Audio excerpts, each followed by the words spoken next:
Bonjour à tous, bonjour à toutes et bienvenue sur Cordan's Prod. Nous allons encore nous attarder sur une option des primaires parce que il faut, avant de passer sur les secondaires, je crois que ce sera beaucoup plus simple si je vous montre cette option maintenant. Comment animer une correction de couleur. Il peut arriver avec vos plans que vous vous retrouviez dans cette situation. Vous avez vu, c'est mon introduction que j'ai tournée à l'IBC. Regardez ici, je suis très sous-ex. Et regardez, si je fais play, voilà, vous voyez ici, je suis maintenant correctement exposé. C'est un problème en fait de shutter automatique qui s'est adapté, donc qui s'est modifié lorsque je me suis retrouvé à cette place. Vous voyez d'ailleurs que le fond est un peu surex, alors que si je remonte ici le fond est correctement exposé, c'est moi qui suis trop sous-ex. Donc voilà, ici ça va être un problème, parce que, pourquoi est-ce que ça va être un problème? Supposez maintenant que je veuille corriger l'exposition ici, hein, voilà, donc ce que je vais faire par exemple, c'est que je vais remonter les moyennes pour que je devienne plus visible. Voilà. Hop, je vais rebaisser un tout petit peu les noirs pour conserver un contraste un petit peu plus péchu. Voilà, on va dire plus ou moins comme ça. Et puis alors donc, ici cette correction est plus ou moins pertinente. Cependant, vous devinez le problème qu'il va y avoir. Après, quand on passe après le passage du shutter, eh bien, je deviens surex. Voilà le problème. Donc autrement dit, qu'est-ce qu'il va falloir faire ici? Il va falloir faire ce qu'on appelle une animation de correction. Comment va-t-on animer une correction colorimétrique? Ce qui va nous permettre également de ne pas voir progressivement ce changement de luminosité. Eh bien, nous allons introduire une nouvelle fenêtre dans Resolve, ici. Regardez donc, par défaut ici, je suis sur mes scopes et je vais cliquer ici, les trois losanges, Keyframe. Tac. Et voici donc la fenêtre de l'animation, l'outil animateur de DaVinci Resolve. Alors, cet outil d'animation donc utilise ce qu'on appelle des images clés, des keyframes. Si vous ne connaissez pas bien, si vous ne savez pas ce que c'est qu'une image clé, si vous n'avez jamais fait d'animation, je vous mets ici la fiche qui arrive en haut à droite. C'est en fait, on va se retrouver exactement avec le même principe de fonctionnement que les keyframes lorsqu'on fait de l'animation dans la page edit. C'est vraiment totalement le même principe. Une keyframe, une image clé, c'est un instant précis, un point de référence à un instant précis qui va mémoriser et qui va dire qu'à cet instant, à ce timecode précis, les paramètres doivent être à telle valeur. On met une autre keyframe, à cet instant, les paramètres doivent être à telle valeur. Bien, alors première chose, petite subtilité d'interface, si vous avez un petit peu de mal parce que vous trouvez ce cadre un peu petit, en fait vous pouvez clac l'agrandir ici pour avoir bien plus de marge de manœuvre. Alors, parenthèse, c'est justement à cause de ça, il y en avait certains qui m'ont laissé des mails en me disant que « Ah, j'ai un problème, contrairement à toi, regardez ici, je vais repasser sur mes scopes, contrairement à toi, mes scopes sont super agrandis et toutes les options de Resolve, les outils de correction colorimétrique, courbe et roue, ils arrivent sur une seule fenêtre réduite et pas sur deux, comme chez toi, c'est-à-dire comme ça. » Hein, sur deux fenêtres, ils arrivent dans une. Eh bien, c'est à cause de ça. C'est parce qu'en fait, si jamais ça vous arrive, si jamais vous avez votre interface de Resolve qui se présente de cette façon, c'est tout simple. Vous allez dans l'animateur et hop, et puis vous repassez sur vos scopes. Voilà, ça va? Voilà, comme ça, ce problème est définitivement réglé. Donc, je vais rester pour l'instant en vision élargie pour avoir une marge de travail assez large. Alors, comment se présente cet outil? Vous avez ici, vous voyez, une tête de lecture. Cette tête de lecture, si je clique et que je déplace, eh bien tout simplement, c'est synchronisé à mon plan. Donc autrement dit, ces deux têtes de lecture ici sont correspondantes. Ici, début de mon plan, et là, fin de mon plan. Purement et simplement. Ça, rien de sorcier. Donc ce que je vais déjà faire, c'est que je vais supprimer cette correction ici pour la refaire en temps réel. Donc, vous pouvez voir ici que nous avons plusieurs options. Il y a ici une indication de master et nous avons corrector 1, sizing. À quoi correspondent ces deux options? Eh bien, regardez, si par exemple je refais ici une node en série, vous vous souvenez du raccourci Alt-S. Voilà, vous voyez qu'ici, en fait, corrector 1, corrector 2, vous voyez, j'ai un corrector 2 qui s'est rajouté. Ce corrector 2, eh bien, ça veut dire que ici, quand je vais travailler, quand je vais faire une animation ici, je vais travailler, animer les paramètres que j'applique dans cette node-ci. Si je vais ici dans Corrector 1, je vais ici animer les paramètres de cette node. Purement et simplement, faites attention à ça. Hein. Assurez-vous bien de dans quelle node vous êtes en train de travailler. Alors, ça c'est la première chose. Comme on peut voir, il y a trois boutons devant les correctors, un cadenas, On va voir ça après. Alors vous pouvez voir ici qu'on a beaucoup d'options. Hein. On a Linear Win, Cirque Win, Qualifier, tout ça, Misc Isolation. Tout ça, ce sont des options essentiellement, on va revenir dessus, c'est pour les étalonnages secondaires. En fait, ceci, ce sont vos masques de forme. Les formes que vous allez définir ici, dans Resolve. Vous voyez, ici. Ça, c'est ce qu'on va voir dans le prochain tuto.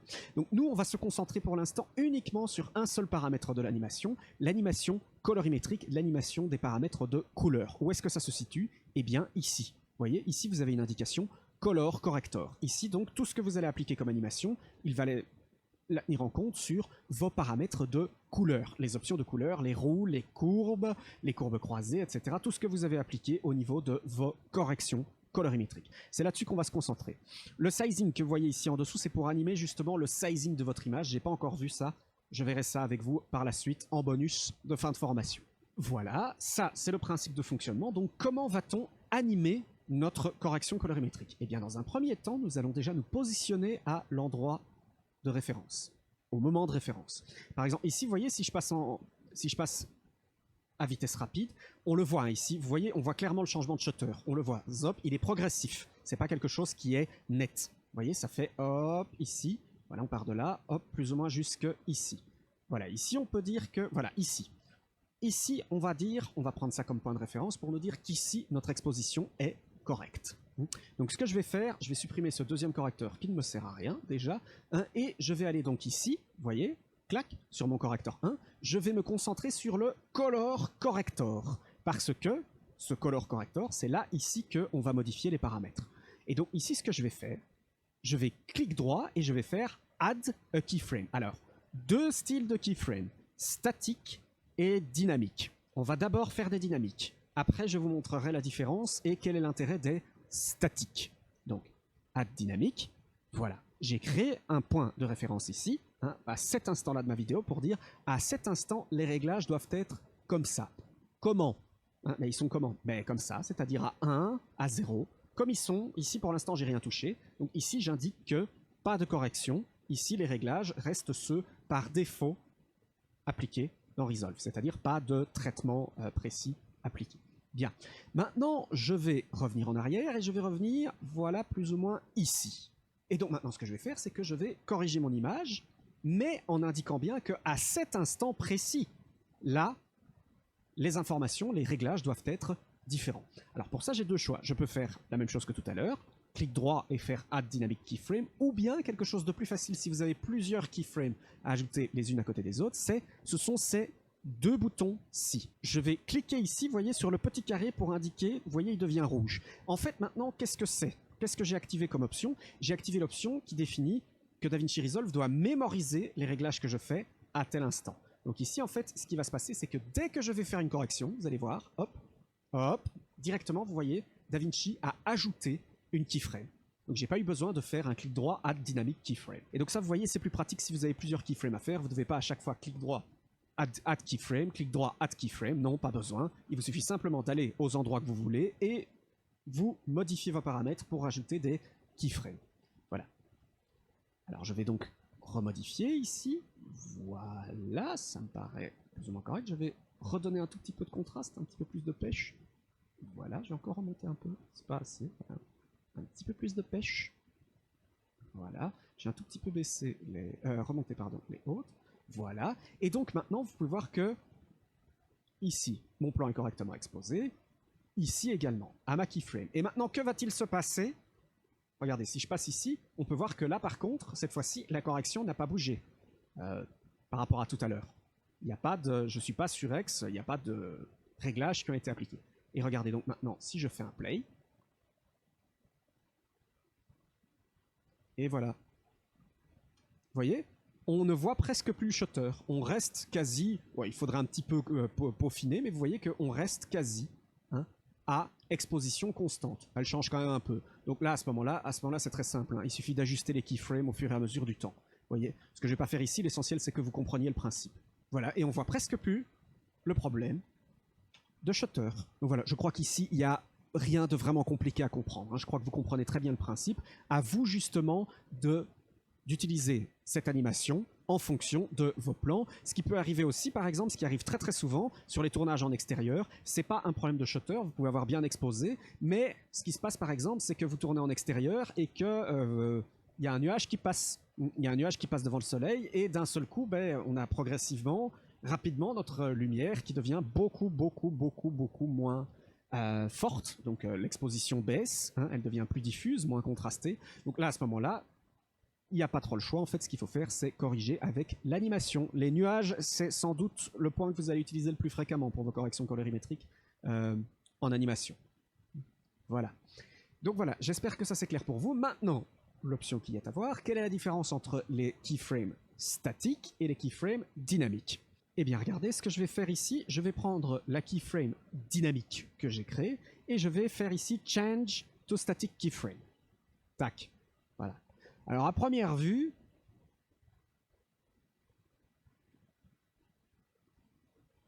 il n'y a rien de changé, en fait. Pourquoi? Parce que je n'en ai modifié qu'une. L'autre, ici, est toujours dynamique. Si je prends ici, clac, clac, et que je fais Change to Static, ah, voilà, ça y est, vous voyez? Là, en fait, les deux flèches, les sortes de chevelures de comète qu'il y avait entre mes deux keyframes ont disparu. Et qu'est-ce que cela signifie si je repars d'ici?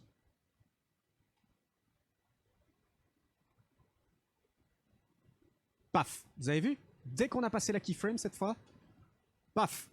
On n'a pas eu en fait une transition progressive, on a eu une transition brute. Passé sous ma keyframe, on est passé directement d'un seul coup à la colorimétrie définie par la keyframe et pas progressivement comme avec des dynamiques. Donc je crois que vous comprenez très bien la différence entre statique et dynamique. Dynamique, on calcule les valeurs intermédiaires, les réglages intermédiaires qu'il y a entre deux keyframes. Statique, on passe aux réglages définis par la keyframe directement dès qu'on passe ces keyframes à l'instant, pas de calcul de réglage intermédiaire entre les deux. Ce qui d'ailleurs ici, vous l'avez vu, ne va pas du tout. Si on regarde notre plan, là je commence par être sur X, et puis d'un seul coup, paf, la colorimétrie change, comme s'il y avait eu une saute. Donc ça ne fonctionne pas du tout. Donc vous allez certainement vous poser une question, alors dans quel cas est-ce que les keyframes statiques peuvent être utiles par rapport aux dynamiques? Je vais vous montrer un exemple. Je vais reprendre ici le monocaméra de Berkmans. Et j'ai un exemple tout frais tout chaud, qui est ici. Si vous regardez dans ce plan, on va le regarder. Voilà, pouf, vous voyez, il y a une personne qui a allumé une lumière. Donc du coup, ce qui se passe, c'est que ici, j'ai une ambiance plus ou moins correcte, correctement exposée, et puis d'un seul coup, paf, l'ambiance change complètement. Je crois que j'ai pas besoin de détailler. Là, ici, si je veux faire une ambiance cohérente entre les deux, en indiquant une correction qui prend en compte la lumière ici qui s'allume en une seule image, hein, et une correction qui prend en compte lorsque la lumière n'est pas allumée, et bien voilà, là, à ce moment-là, je vais utiliser une keyframe statique. C'est ce que je vais faire. Donc ce que je vais faire ici, je vais retourner sur mon correcteur 1, je suis bien sûr ma première node, et je vais aller directement sur Color Corrector, ici. Et donc en fait, ce que je vais faire, je vais me positionner plus ou moins, voilà, vous voyez, on a plus ou moins 2-3 images, voilà. On atteint en fait le pic de luminosité de la lampe, ici, sur cette image. Donc je vais directement ajouter une keyframe, cette fois-ci pas dynamique, mais cette fois-ci statique. Voilà, vous voyez. Donc je définis qu'à cet endroit-ci, mes réglages doivent être, ce que je vais faire, c'est que je vais un tout petit peu remonter les moyennes. Je vais supprimer cette dominante magenta qui est absolument horrible. Voilà. Et je vais remonter un tout petit peu le jaune. Voilà. Je vais éliminer encore un tout petit peu de magenta. On va passer ici vers le jaune orangé. Voilà. Je vais remonter encore un tout petit peu et je vais rebaisser un peu le contraste. Voilà. Ah, ça me semble pas mal. C'est surtout le magenta qui est pas joli hein, dans cette scène. Voilà. Ça me semble déjà pas mal. Et donc, maintenant que j'ai défini qu'à cet instant, la correction doit être ainsi, je vais revenir avant. Ma correction ne s'applique qu'ici, ne s'applique qu'à partir de cet instant-là, d'un coup. Si je reviens en fait avant, vous voyez que mon plan, là, il n'a pas changé. La correction n'a pas été prise en compte. Mais dès que, hop, la lumière s'allume, paf, ma correction est prise en compte. Vous voyez? Très pratique. Donc ce que je peux faire par exemple ici, j'ai pas besoin d'ajouter de keyframe parce que ici, on a bien défini qu'à ce moment-là, hein, les réglages sont ainsi, ceux d'avant ils ne sont pas définis, donc ce que je peux faire ici, vous voyez, c'est également éliminer un peu la dominante magenta, revenir vers quelque chose d'un peu plus vert. Et alors justement, je peux peut-être dans les hautes lumières ici, repasser un tout petit peu vers le jaune pour que ça matche mieux avec le plan d'avant. Vous voyez, comme par exemple, un peu comme ça. Vous voyez, voilà. J'ai un tout petit peu remonté d'ailleurs les moyennes et je vais rebaisser également pour rester dans un contraste à peu près comme ça. Et donc maintenant, voilà, j'ai une correction ici déjà fonctionnelle et hop,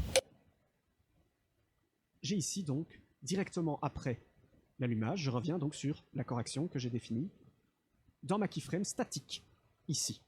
Vous voyez? Donc voilà. Paf. Hop. On change en fait de réglage. Regardez, je suis ici, donc j'ai ici des réglages de 0,2, 0,1, etc. Et dès que je passe après ma keyframe statique, hop, voilà, je change les réglages. Vous voyez? Donc voilà. Donc je crois que vous comprenez très bien le principe. C'est pas bien compliqué. Keyframe dynamique à utiliser quand vous avez un passage progressif de lumière que vous souhaitez corriger. Keyframe statique à utiliser quand vous avez un passage immédiat, un passage bref de lumière que vous souhaitez corriger, comme une lumière qui s'allume ou un flash. Par exemple, un flash, ça, on peut le faire également au keyframe statique. Donc voilà.